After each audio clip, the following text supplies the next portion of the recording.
Hi everyone.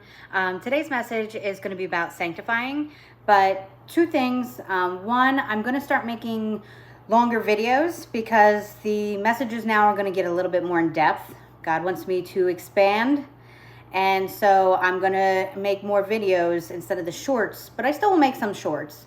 And going in line with sanctification, you know, the biggest act that we saw of one of the properties of going through it is what Erica Kirk did yesterday and forgiving the person who murdered her husband. That was the biggest example of a Christ-like love that you could possibly show in a public display. And my heart just went to joy hearing that she did that. And, you know, we are supposed to forgive.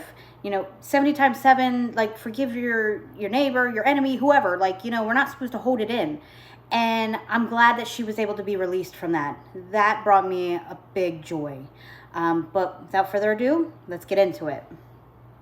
So Jesus said in John chapter 17, verses 17 through 19, "Sanctify them by your truth. Your word is truth. As you sent me into the world, I also have sent them into the world. And for their sakes, I consecrate," or sanctify in another version, "myself, that they also may be sanctified by the truth." He goes on to pray for all believers, so we can be one in them.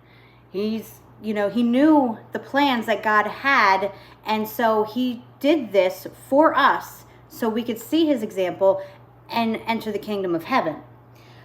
So when we start following Jesus' example, some of which we will be obtaining is in Galatians chapter 5, verses 22, 23 says, "But the fruit of the Spirit is love, joy, peace, patience, kindness, goodness, faithfulness, gentleness, self-control. Against such there is no law."